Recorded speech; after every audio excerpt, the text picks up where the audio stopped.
And hey everybody, so we're live. Let's see here. Let me just post in my chat.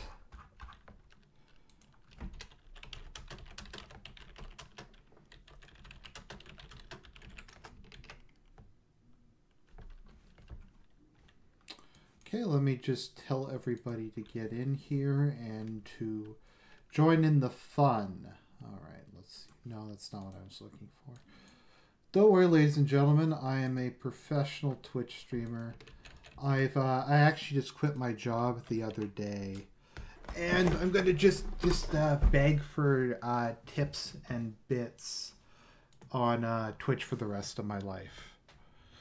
I'm gonna leave my job behind and just do that. Anyways, let me just see here. Let me just see if anybody's coming in.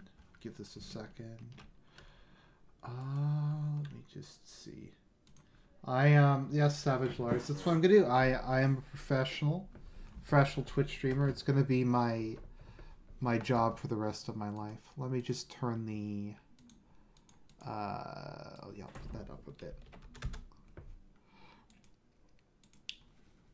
So, what we have today is we're going to take a look at, this is Thrawn's Revenge version 2.2. So this has been in development for I think a couple of years now. I forget when 2.15 came out, but it was a really long time ago. And they've just been plugging away on this day after day after day, just over, like I said, a very long period of time.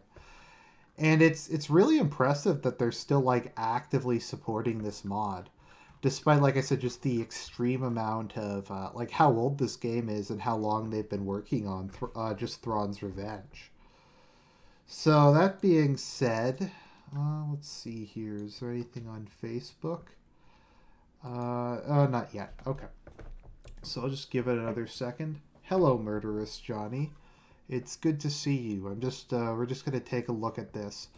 So why I keep telling everybody to go to Twitch is because I'd eventually like to get enough of a following on I'm a couple streams away from getting affiliate status, and then I can start getting like bits and ad revenue and stuff.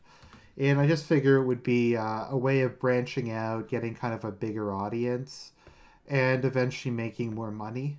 Because I need that money. I really do. I need that money to pay my bills. Let me just get my soundboard up.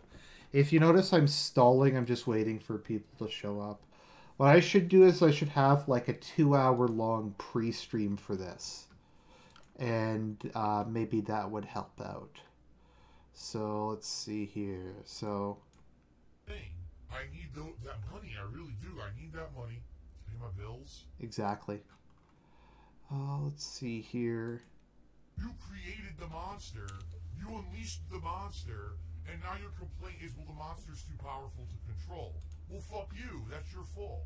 It's your fault. Road to affiliate status. Yep. Anyways, so let's see here. So this is Thrawn's Revenge. So let's take a look at what we have. So they have massively, completely changed what this thing looks like on the inside. So let's just take a peek. So we have a whole bunch of new campaigns. So they have the new Era Progressive campaign. So the Era Progressive campaign is supposed to be, I guess it's kind of like a full game in Civilization, or like a grand campaign in EU4 or something. So this is Era Progressive. So it goes from each era. So from Endor to the Kamasi document crisis to the end of the game. So that's pretty neat. Then we have Empire's End. So you can play as any faction. So that's cool. So the eras are what the tech level is. So at higher tech levels you get different units. Then we have Empire's End, which is, I don't know what the difference is between Empire's End and the Art of War. I guess Empire's End just has more planets. That could be what the difference is between the two of them. I'm not really sure. Volter Alucard, I do notice you. You did not call me senpai, though, so you are scum to me. Let's see here. Let me just get that open. Okay. So we have that. So they added in Endor Aftermath, which is pretty cool. So that's immediately like a week after the events of Return of the Jedi. They added in the Stars Align, which is, I think, when Artist Kane establishes the Pentastar alignment. The Pentastar alignment is like the best faction to play as because they start off with 2 Super Star Destroyers. We have the Bacta War, which is a really kind of interesting little period of galactic history. It was the 4th novel in the Rogue Squadron book series. That features Yasani Isard. We have the Hunt for Zinj, which is really it's not bad. We have the Campaign of Thrawn. Now, I want to do Thrawn's campaign sometime. I'm a little nervous because I'm guessing this is Legends. If by Legends you mean...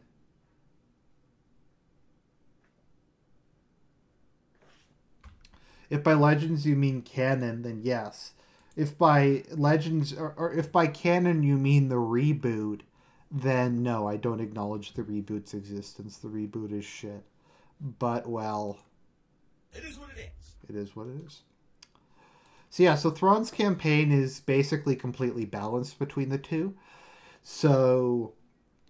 I think it's the one where it's... like the Republic and the Empire are basically dead even. We have Isar's Revenge, which no one cares about. We have Operation Shadowhand, which I still think is like the best name for something ever. Crimson Empire, which is a retarded period in galactic history. Reunification Campaign. Orinda Campaign, which would be pretty interesting, actually. The Black Fleet Crisis, Final Imperial Push, or the Kamasi Document Crisis. So... I want people to... You know what? You guys can vote. What campaign should I play as and what faction should I play as? I'm going to play on easy because I suck. Metal music based off of Berserk. Yeah, Berserk would make for a good muse, I guess you could say, for something. I don't want to know what kind of muse people would develop with the muse of Berserk, but yeah. So, what campaign should I do? Or I can just play the campaign I'm doing at the moment. You know what? We'll just start that, and if people want me to try something different, I'll try something different. I'm playing as Zinj in the post-Endor, the Grand Campaign. So maybe I'll just play that for a little while. I was just playing that on the train earlier. Okay. So they completely redid everything for this. So like the map looks completely different. Complete your current campaign. Okay, because I'm actually fairly well into as far in. It's a lot more expensive to build ships now and other stuff like that.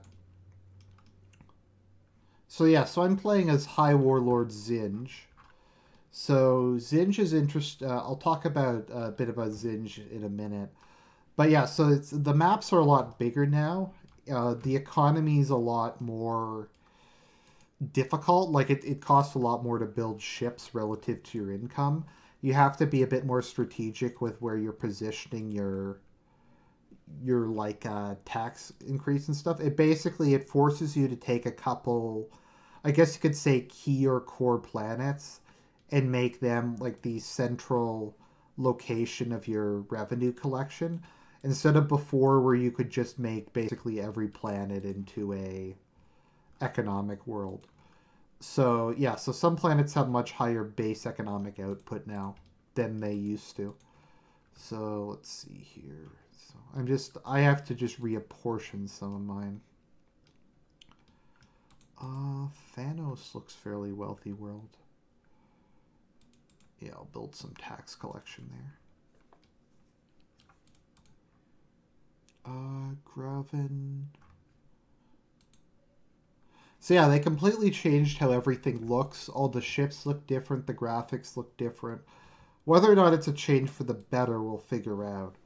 So Zinj is interesting because you get all the normal Imperial units. You also get Nebulon frigates and Corellian corvettes, which are New Republic units, which is kind of cool. Corellian corvettes are the best anti-starship unit in the game. So that's pretty good. So let's see here. I've just been gradually conquering territory and getting my economy going. So as you can see, I have a pretty big army at the moment. So obviously the ruler of my empire, Supreme Warlord Zinj, is over here with his fleet, and I've just kind of been knocking various planets off. So Zinj was probably controlled the largest amount of territory of any post-Imperial warlord. He controlled, I think at the maximum, his territory was something like a third of the galaxy. About a third of the galaxy he succeeded in conquering. So he was a very weird person, partially because first off, his name was Zinj, and he didn't have a last name. Apparently it was the tradition of his planet that the men only had first names and not last names as well. So yeah, so his name was just Zinj. And he gained fame. So his mother was apparently also an Imperial officer, and he started his career she had gone rogue, and he went and killed her, and I guess brought her ship back to the Empire or whatever. So he just kind of, despite being kind of weird, and I think he spoke like 6 languages or something like that. And he would tend to pretend to have multiple personalities and stuff like that as a way to weird people out and just appear to be a lot more eccentric than he was.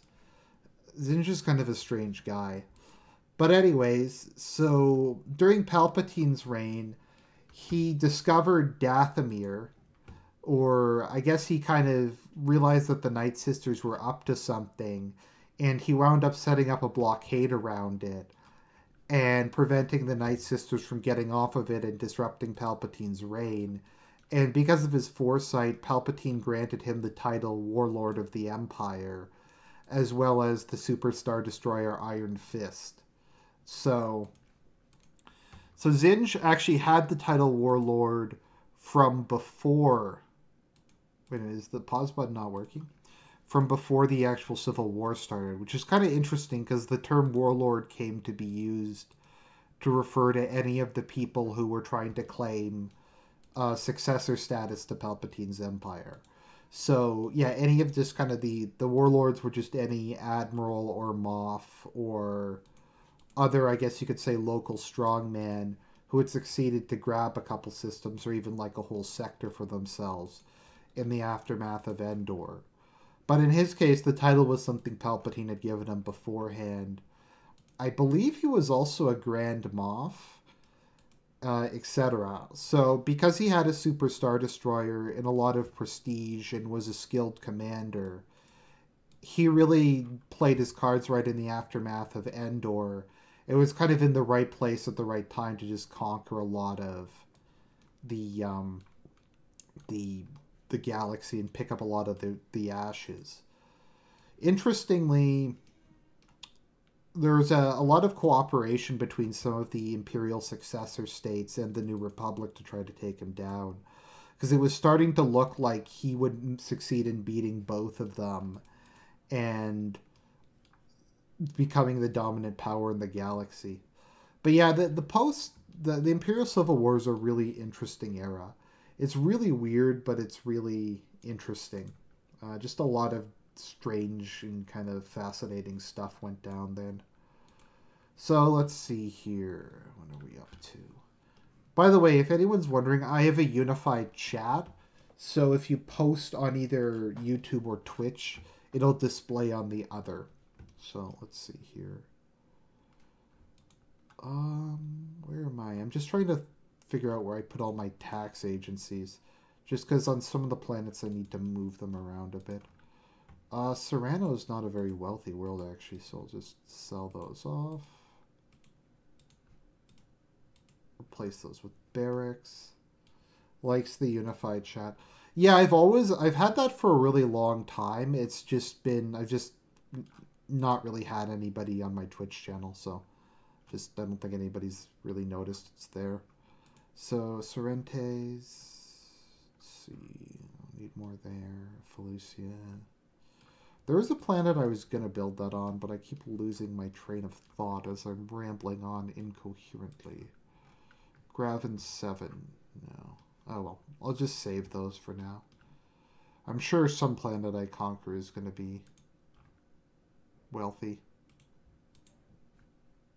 No, I can't build another tax agency there. Anyways, so I think what I'll do now is I'll launch an offensive, and because one of the the things I'm fortunate about with my current positioning is I am in kind of a corner of the galaxy. And so while that means I'm a long way away from Coruscant and the core worlds, it also means I'm kind of have a free hand to do whatever I want.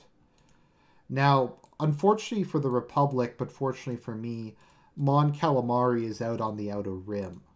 So I can pretty easily go and attack that. So we're going to just do a pendulum movement here. Well, I guess a counterclockwise movement.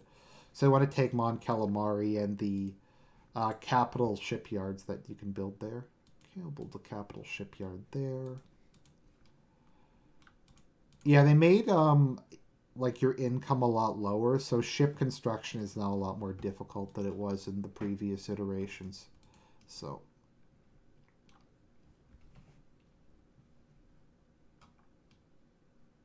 how many viewers do you need to shift over from YouTube to Twitch affiliate at this point?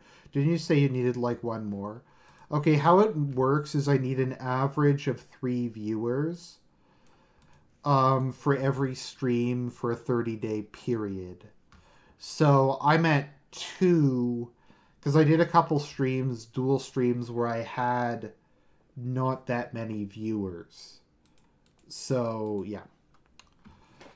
So once I get Twitch affiliate, I'll probably divide my... Like, I'm not just going to go completely over to Twitch. Obviously, because that would be retarded. But if I'm doing a gameplay stream like this, I'll probably just do it there, because it's a good place to e-bag.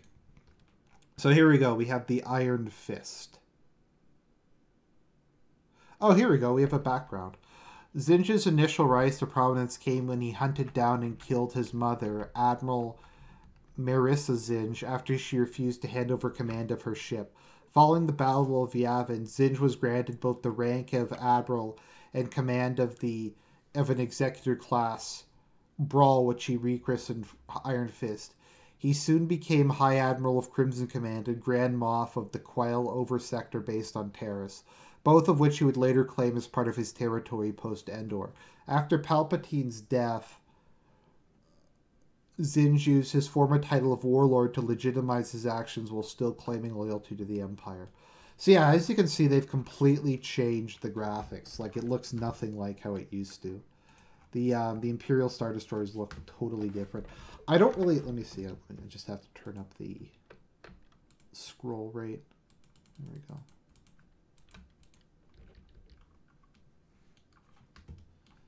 So yeah, they look completely different. It's a little more stylized. I don't know if I like it or not. I guess it's technically better. These circle things they have are really cool. I do like that. But yeah, the ships also seem smaller. There's a draw distance problem though, as you may have noticed. So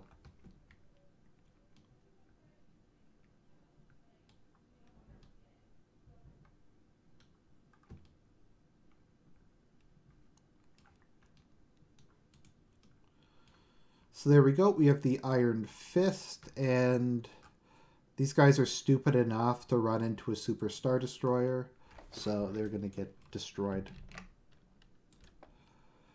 See, I think they've improved fighter AI. Yeah, so as you can see, the lasers are completely different. Something I've noticed is it's a lot more 3D now. Like, Iron Fist is clearly closer, like, further down, I guess you can say. Directions in space don't really mean anything, but it's further down.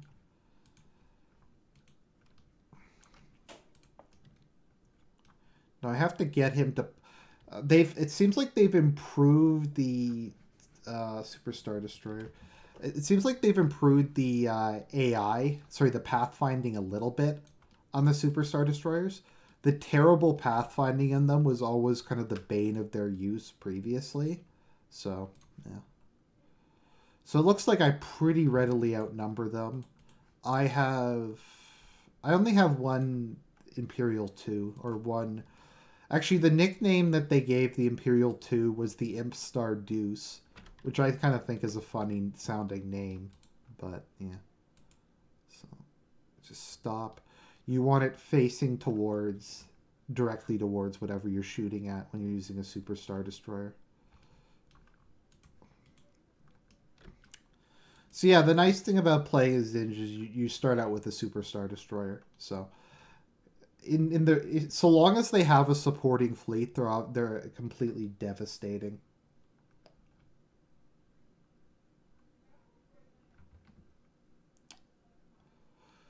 The only thing they're really vulnerable to is they don't really have any laser cannons, so they can get blown up pretty easily by fighters. However, I have a lot of other ships with me, so I have plenty of fighter support, which is exactly the way you're supposed to do it. I feel like they completely nerfed support ships, though. So, like, frigates and cruisers just suck now. There's a dreadnought. And I'm just going to blow that up. It's confusing because there's a heavy cruiser class called Dreadnought, but Dreadnought is also the term for massive ships like the Super Star Destroyer Executor line. So it's just really confusing. Argent, are you going to do any video like your Evangelion video, but for any other anime? Maybe someday. I'll never say never, but that took a really long amount of time and effort, so not for a while at least. Okay, so I only lost a single frigate. So I'm gonna go there. I need to build some more Imperial Star Destroyers. Actually, do I have the money to build a... No, I don't have enough to build a battle cruiser yet. Okay, I'll build another Imperial 2 then. Let's see. I think that's a Victory 2. I think Victories are actually pretty good. I think the Empire didn't really like Victories because they weren't very large or powerful compared to the Imperial class. The Victories are very flexible, though. They're the smaller Star Destroyers. Actually, the Victory one is probably my favorite looking ship. Next time I'm in battle, I'll point out what one looks like. Let's see here. So we're just gonna... Oh, I forgot to turn the sound on. What am I doing? I'm being... This is Star Wars. We should be having explosions and stuff. There we go. Recruiting. Enlisting. It's a little too loud. Okay, there we go. Training soldiers. Okay. Looks like the Republic is trying to send a relief force, which will soon get destroyed beneath the boot of Zinj's of the Iron Fist. So, yeah. We've located the enemy. So I'll do a video at some point. I just feel like I've been doing too many DSP videos lately. Like I was trying to only do them like twice a month before, but the issue I had is just there's just been so much drama and so much nonsense lately. I've just been having to like constantly make them because we had the soulmate, we have the taxes thing, we have the the blank pages, like the fake taxes. I mean, the whole thing is just gets crazier by the day.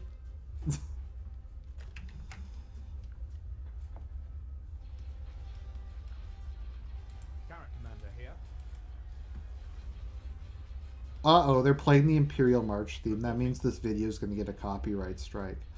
By the way, speaking of copyright strikes, because I like to do shout-outs whenever this happens. Is that a Victory 1? Yeah. Cruiser reporting. Speaking of that, I got, I got a copyright strike on my Super Seducer videos. So those got a copyright strike. Well, not a copyright strike, but a copyright claim. So those got claimed, which is nonsense. Which really irritates me, because, I don't know. Yeah, so that's probably my favorite looking ship, is the Victory 1. I just kind of like those little wings that jet out from it. Pursuing enemy forces. Eliminate target. He's about to be destroyed. He's headed your direction. So, like, I'm not allowed to show, like, footage of that game, apparently. So the Mon Calamari, for whatever reason, decided it was a good idea to, I guess, just Zerg rush me. I'm on this one. Get behind position. Under control. Tightening up. I got one. Let's finish him. Watch him. He's coming around. Returning to your position. Watch your back. Yeah, Diet Mountain. I kind of like, I do like the books and the games and the stuff like that a lot more than I like the movies.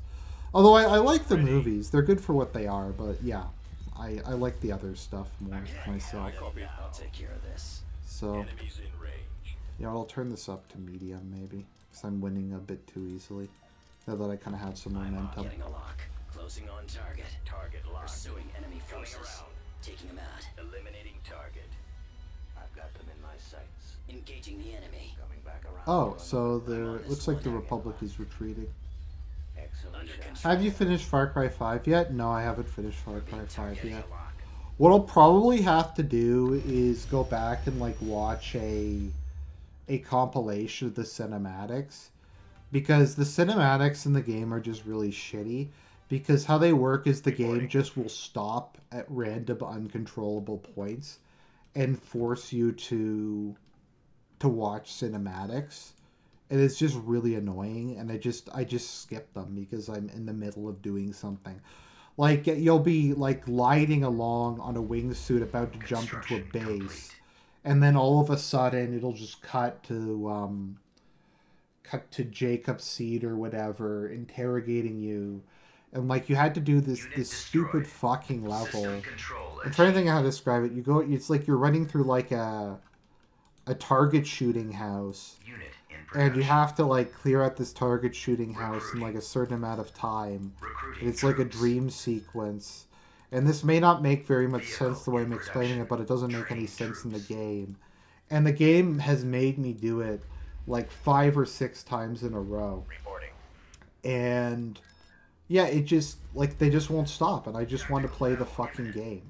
I don't want to, when I want to do, Coming around. I want to do, like, cutscenes on my own. Or why can't they just, it seems like no one can do what, like, BioShock figured out. Just have people talk to you over the radio while you're playing the game. Don't make you sit there and watch boring cutscenes. Just have the person talk to you. There's no reason for there to be as many cutscenes as there are.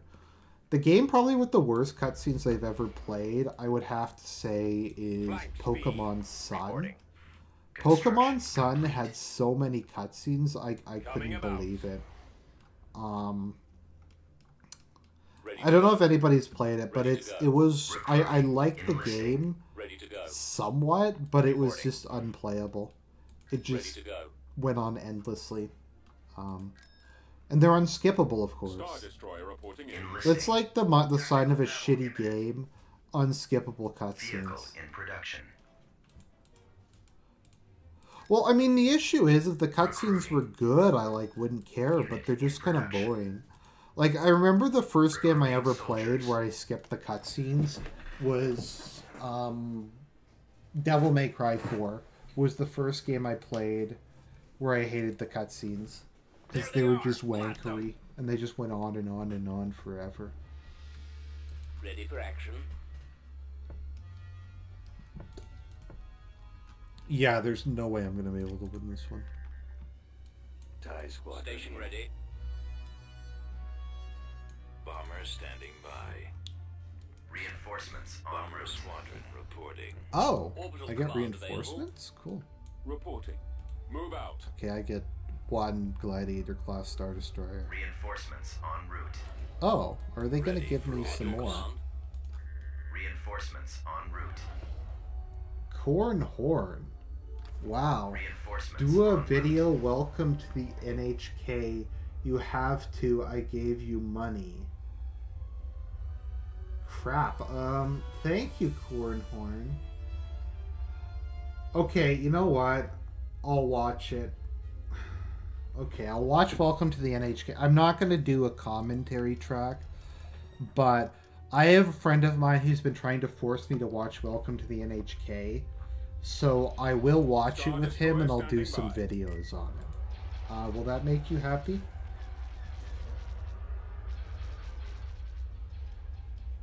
Star Destroyer reporting in. Yes, Commander. We shall be there shortly.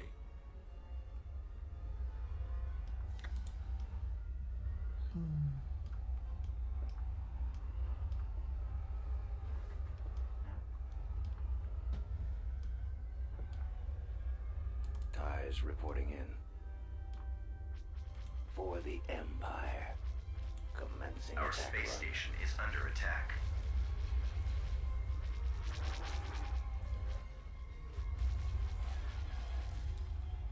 Let's see.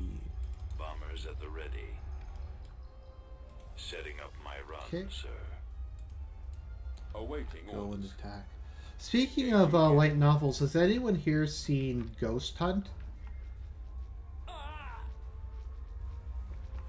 Because Ghost Hunt was based on a series of light novels. I always really liked Ghost Hunt.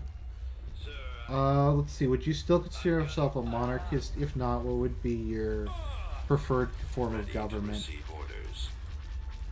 At your command. I don't know. I'm not really. I don't really have a preference for monarchy or non-monarchy per se. I do think that universal suffrage is cancer, and I think there should be a strong executive that's not elected every 4 years. I guess is what I would say Awaiting your command. if I had to answer that question. Your command. So I'm not really a monarchist per se. At least not what's meant in these circles. But I'm sympathetic towards it. I guess kind of the thing that's better about monarchy than kind of a lot of other non-democratic forms of government is there tends to be a little more regularization. Like there tends to be, I guess, kind of more established. The Ghost series DVDs haven't watched in a while though. I think I have the first disc of Ghost Hunt anime, decent execution, interesting stories, but wasn't so amazing that I would turn every stone to look for more of the show.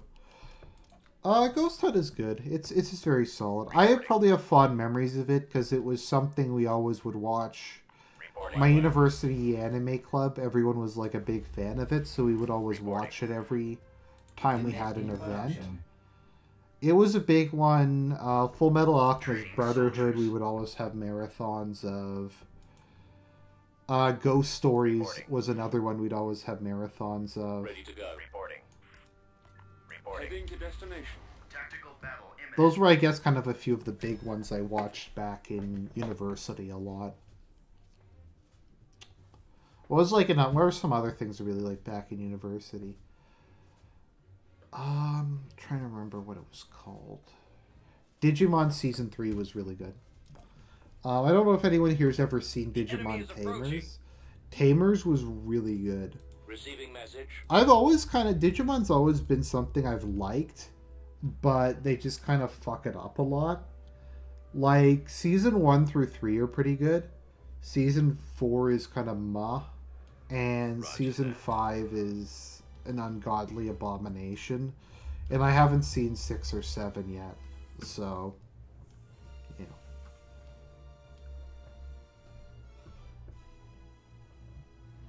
When is the next movie Eva Night coming up? Not for a while, unfortunately. Basically, I've kind of gotten fucked over at my work. So I'm just going to be basically working nights from now until the end of time for the next couple months. it's just, oh, it's just awful. So, I might have a lead on a new job, though. So, we'll see how that goes. I'm kind of going back and forth with them, but they seem really interested.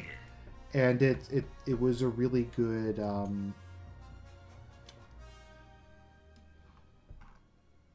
yeah. So, yeah, I'm going to have to work all weekend, probably like 8-10-hour days for the next couple of days. Let's see here. Race Jacobson says, Tamers was a very unique beast in the Digimon series. I didn't watch past Frontier with the exception of Tree. Is Tree any good? Because I kind of want to watch Tree, but I haven't been able to find a dub of it yet. And I admit I'm lazy. I only watch dubs. So, yeah, Tamers was just really good. I think the thing that made Tamers the best was that they limited the number of main characters. I think as a general rule, the fewer the number of main characters, the better something is. I think almost always. Like, that was something I think why Teen Titans was so good. Because I'm a huge fan of Teen Titans, by the way.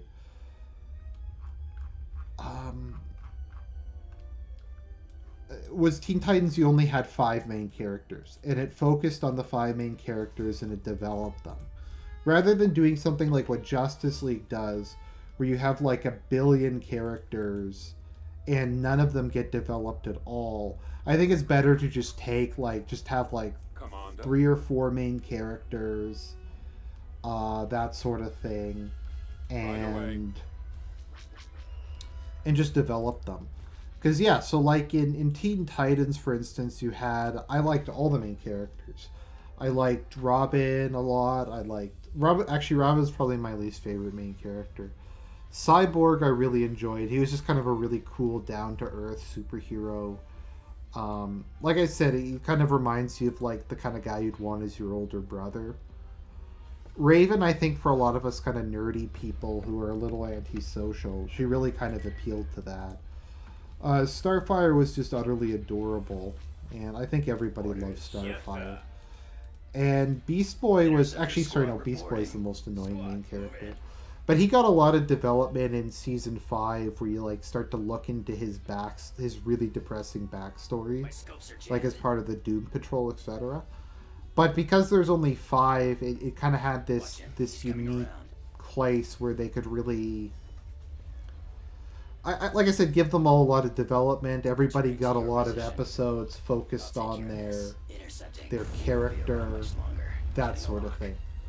Whereas, I guess in kind of a lot of other series, like most of the Digimon series, you have like 6 kids and all their Digimon. But in Digimon Season 3, you had 6 main characters. And they didn't really go beyond that. I guess Jerry was kind of a main character. But, like, Takato and Rika got a lot of episodes centered around themselves. Also, Season 3 just has, I really love, what's his name? Guillamon. Guillamon is really cute. Guillamon's, like, the cutest thing ever.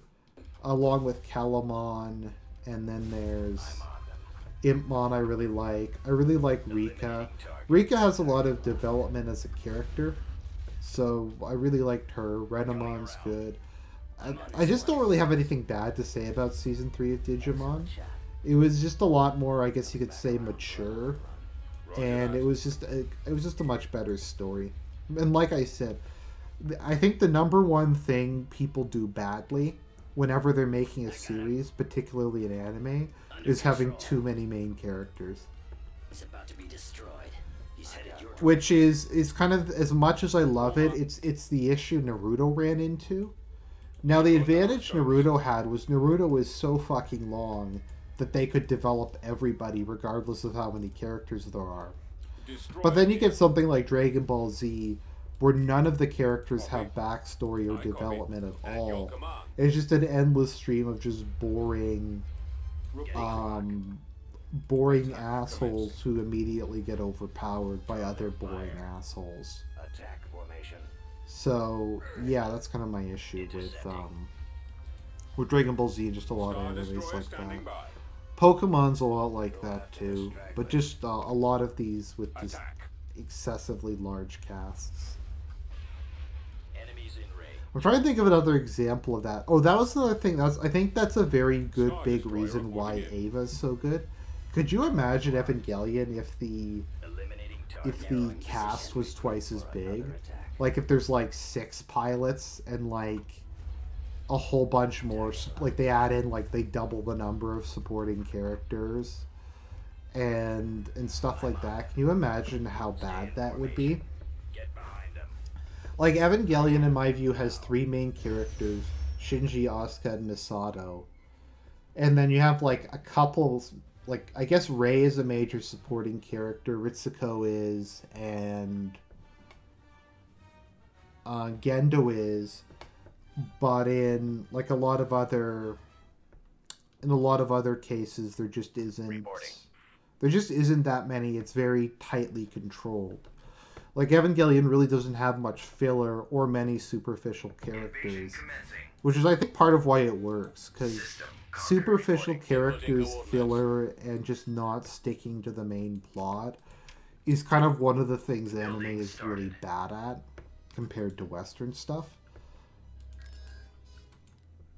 If Ava had 6 pilots who'd run a risk of it being too much like Voltron or Power Rangers. Yeah. It feels tight because Otto is a beast.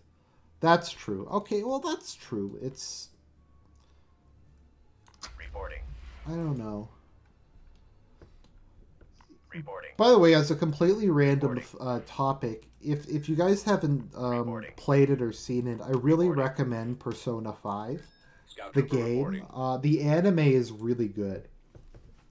Like, I went into the anime thinking it was going to be bad, just because it was an adaptation and they kind of have a mixed record. But the Persona 4 anime is, like, just a love letter to fans of the game. Like, they just tried to really duplicate the game pretty much frame by frame. They just took great care to put in all the moments from the game that people liked. They actually added a lot of cool stuff in. Like probably my favorite character in Persona 5 was Nanako, and they gave Nanako a much extended role in the game. So in the TV show, like Nanako got her own episode where she dressed up like a detective and went on her own adventure, which I really like because, like I said, Nanako is my favorite character, and I just felt like any time you give her more screen time is a good thing. Recruiting soldiers, enlisting troops. I don't know if anybody here has really played Persona series much, but Recruiting yeah. soldiers. Compared to the other game, visual novel-based anime like Clan or Canon, I haven't watched either of those, to be honest. Constructing unit. Training soldiers. I didn't even Vehicle watch in production. Tsukihime.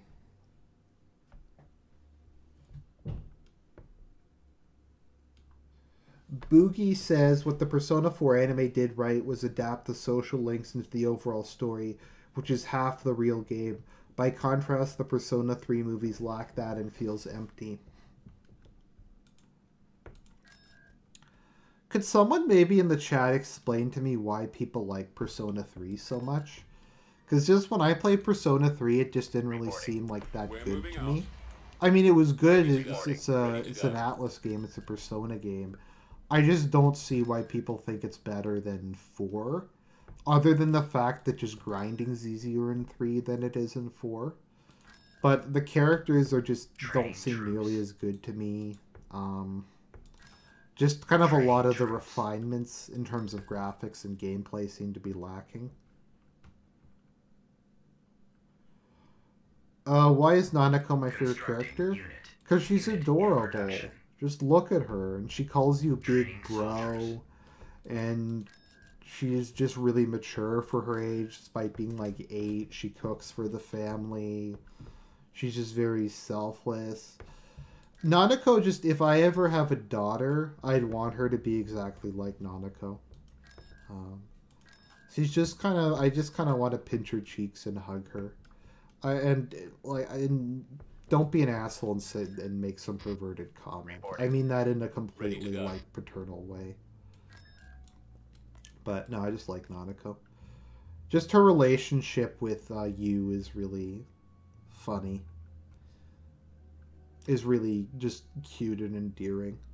It's kind of funny because when I started Persona 4, the moment I knew that the game was going to be good was when Nanako showed up and started calling you Big Bro.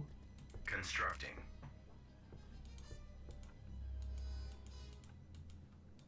Oni-chan. Beginning construction. Reporting. Tactical battle imminent. Now, I'll give DSP... Okay, I'm going to be overly fair to DSP on the whole Persona 3 thing. That is bullshit. The Nyx avatar thing with the fucking charm, full heal all your life is bullshit. It's dumb.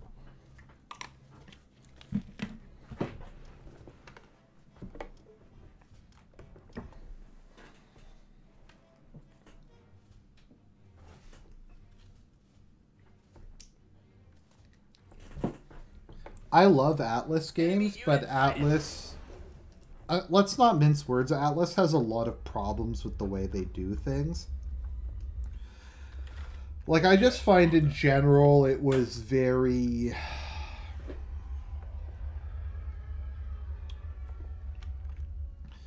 Atlas games have just a lot of bullshit. Like, I find in a lot of the games, particularly the non-Shin Megami Tensei... Sorry, the non-Persona ones, like Strange Journey, there's just a lot of luck to it. Like, your enemy will randomly cast Petrification, you die, and it's game over. And it can be, like, a random enemy at the beginning of the game. And, like, Nick's avatar having charm and him being able to use that and being able to fully heal himself is bullshit. And there is no way that you'd really know that that's coming. Like, to be able to deal with that, you have to know that you have to farm the item that Narcissus drops, which... yeah, you have to farm the item, and there's no way I think of even knowing that Narcissus drops that item, nor do you know that you need that item. You get what I mean? Like, it's very cryptic. I don't know how you'd know how to do that unless you maybe have like maybe either somebody's told you about it, you looked at a guide, or you just happen to have like a save file before you fight Nyx where you still have a couple days left, and then you go back and just dick around until you figure out that you can farm that item that makes your party immune to charm. Look, sir, it's them. So, like, that just seems really cryptic to me and kind of unfair. So, like, Phil, I don't blame him for getting really pissed off about that. I think the rage quitting was bullshit. Awaiting your orders. Yeah. Fire. Heading out. Fall out. Oh, is that Jarek?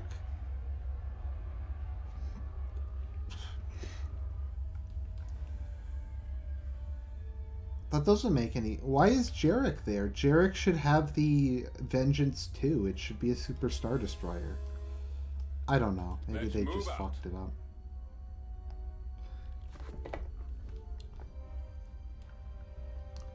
I admit I play every Atlas game on easy because I'm not good enough to play them on normal.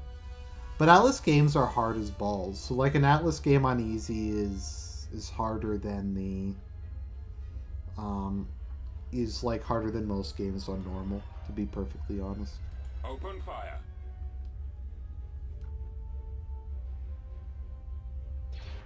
Oh, there we go. Okay. Keep going. Attack that target. Ready for command, sir.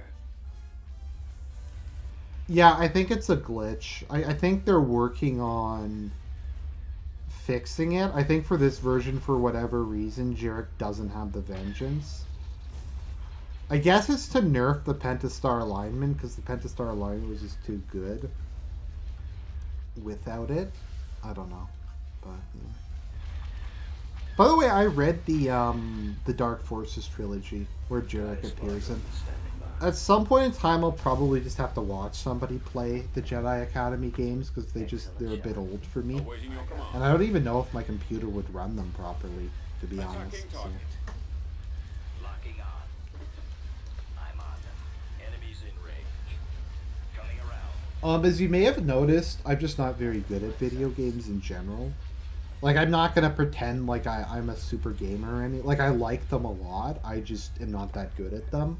So I just will play things on easy. Atlas games, though, are like, part of it's just they're bullshit. Like, it's just sometimes it's legitimately unfair. It's random chance. The only one I think I beat on normal was... I'm trying to remember what it was called again. Reporting. The game I beat on normal was... Ready to go. Losing my train of thought. Reporting. Reporting.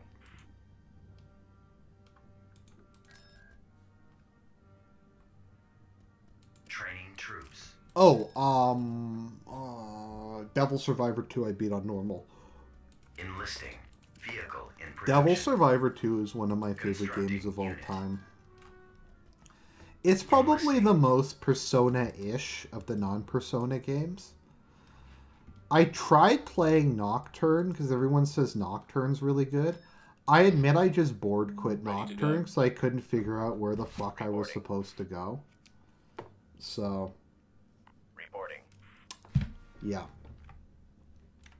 Reporting.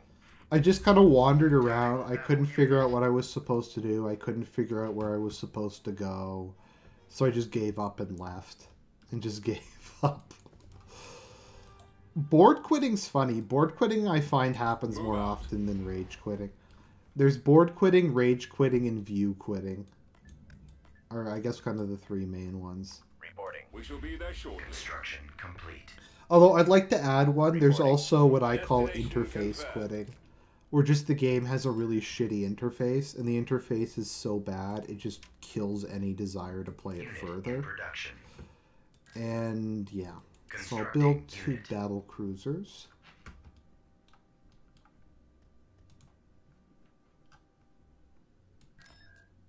Reporting. Ready to go. Reporting. Unit in production. You played either Ki no Kuni. No, I don't think I've even heard of that, to be honest. Vehicle cancelled. Wait a minute, I can build droidicas? Recruiting. Reporting. Unit That's in awesome. Okay, I want some droidicas, damn it. Okay, so it looks like I'm in position to assault Mon Calamari, and then I'll have this arm of the galaxy completely under my control, which will be good. So that'll be awesome. So once again, if some of the people on YouTube want to, like, even if you don't want to watch it on Twitch, if you could just have it, like, open in a muted window on Twitch, which is, I know is against Twitch's terms of service for me to say that, but it is what it is. Nothing I can do. But I digress. Just because I need, like, a couple more... I just need a slightly higher viewer average rate to get to affiliate. And then I can start begging for bits, which will be fun. Tactical battle imminent. So this is going to be a truly massive battle above Mon Calamari. So this fleet isn't really that good other than... Inbound! I just got on Merry Christmas. Okay, thanks. Good, up to 12. I just need an average of 3 over a certain number of times. So I was at 2, and I've been getting over 3 the last couple times. So this is Mon Calamari. Let's see here. Retreat has been disabled for 4 minutes, so I'm going to have to beat this. I don't really see too many enemies. They have a couple cruisers, but I don't see any capital ships. Do I need to create an account on Twitch? I don't know if you do. I don't know if it counts if you have an account or not, to be honest. I don't think it does, because I see I have 14 viewers now, so it probably just counts. So if you're just looking at it, so streaming. But yeah, like I said, I have like 50 followers now on Twitch. So I think I'm gonna like quit my job and just stream full time. It's gonna be my stream dream. Just keep streaming and just keep dreaming is what we're gonna do.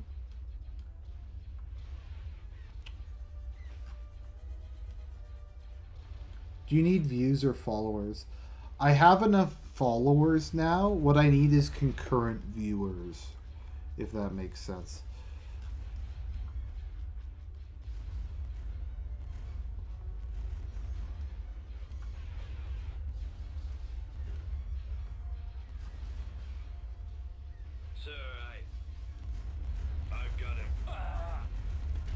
There we go. So blowing up a couple of their troop transports. If you chose to stream, team, couldn't you just open a Patreon? No, I need to just double. I need to triple milk. Oh, it looks like Hape's jumped in. Okay, so Hape and Consortium jumped in. So I'm gonna have to deal with them too. Isn't that with that thing where Twitch or thoughts usually show off cleavage? Yes, but it's the only other really large YouTube like streaming platform, and because I do play video games on stream, I might as well have something of a presence there. It's good to diversify. I was gonna diversify onto VidMe, but VidMe unfortunately met its end, so there's not really a real rival for YouTube at the moment. Do you have a soulmate lined up? No, unfortunately I don't have a waifu. Well, other than my body pillow. I have that waifu, but... Watch him. He's coming around. Are the graphics better in here? What you mean? Target locked. On Twitch? No, it's like exactly the same. I'm just streaming the exact same thing to both. I just need those average views. I really do.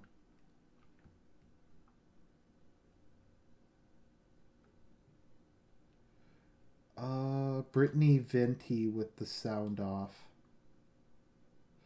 Oh yeah, they do. Yeah, they've oh yes, got him. He just got in here. So what happened is they just released, I think yesterday, the 2.2.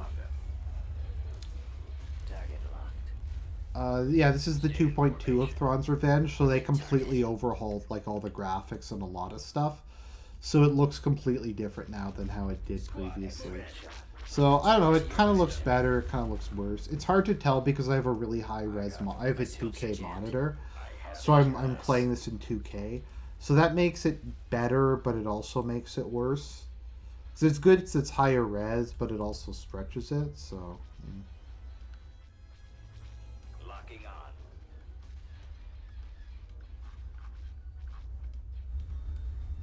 Commander? Getting a lock. This way.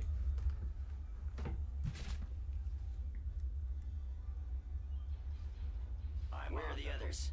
Let's finish him. Enemies in range. Let me see, what am I looking for?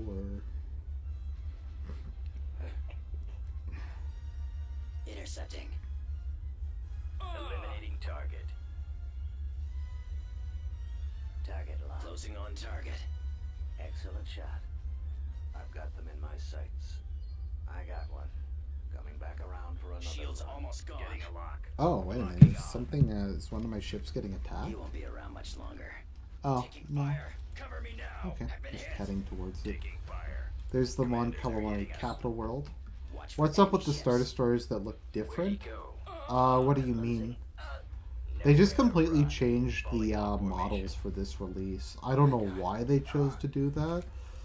I kind of almost like the old ones better, to be honest. Attack formation. Go after the stragglers. Regroup. Pursuing enemy forces. There we go. So I just have to get it to point at the capital shipyard. There we go. Enemies in range. So all the guns can fire.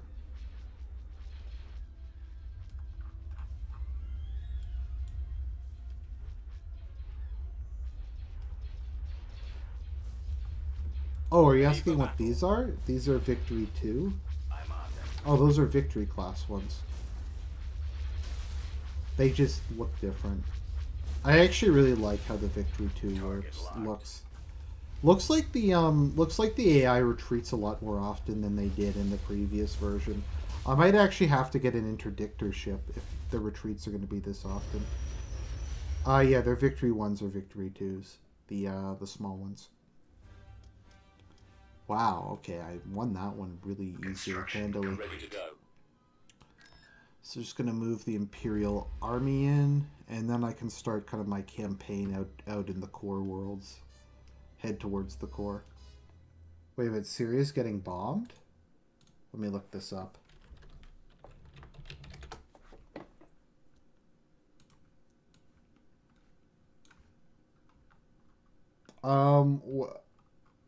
Nathan, where are you seeing? Where is it being reported? Because I don't see it getting bombed. I don't see that on the news at the moment.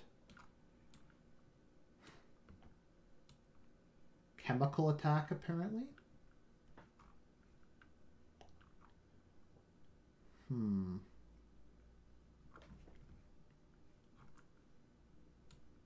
Sorry, is it getting bombed right now, or is it going to be bombed in the future, or? Ready to go.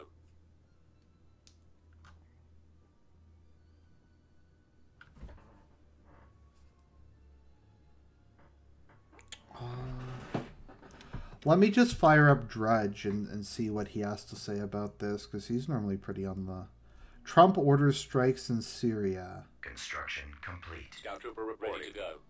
Okay, let's see here. We're gonna just take a break from Star Wars. I'm gonna pull this up. Okay.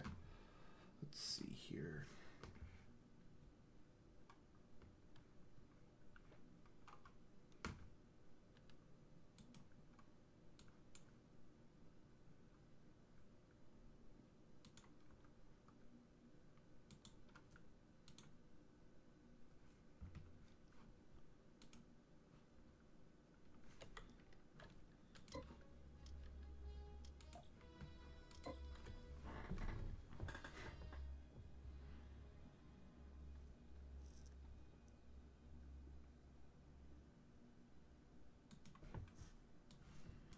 Okay, let's just switch over to my browser.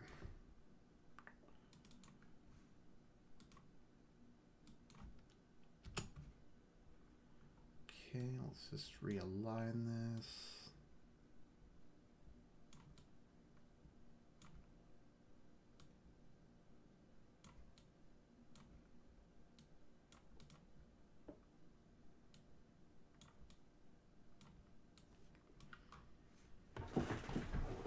Okay, President Trump orders strikes on Syria in retaliation for... Let's see. In response to a deadly chemical weapons attack on the town of Douma, Trump announced Friday night press conference that a combined operation in collaboration with France and the UK was underway. The purpose of our actions tonight is to establish a strong deterrent against the production, spread, and use of chemical weapons. We are prepared to sustain this response until the Syrian regime stops its use of prohibited chemical agents. Let's see here. Wait a minute, is France involved? Yeah, France has got on board with that. That's so weird. Okay. To Iran and Russia. Yeah, this is really weird. I have no idea, like, what happened with this. Because this escalated so quick. I mean, is this the deep state in action? Is that what's going on here? Because I don't know. He just did such an about face so completely and totally quickly. It's very hard for me to accept that this is like real, that this is like actually what is happening. I don't know. People are scared of the chemicals. Yeah, I think it's the deep state. Because honestly, this is just such a random about face from Trump in such a just like a rapid span of time. It's just very hard for me to believe that this just came out of nowhere, that there's nobody kind of pulling the strings behind here. Oh, sorry, let me rephrase that. Pulling the strings behind this one, and that this is just 100% Trump being Trump. I mean, this whole thing just escalated so fast. It came out of complete nowhere. I don't even really know like what to say about this. I think what I'm gonna do is, if everybody's okay with that, I'm gonna end this stream and we're gonna start another stream on just YouTube. And if people want to come on to Discord, we can talk about this as it's going on. So I'll be back in a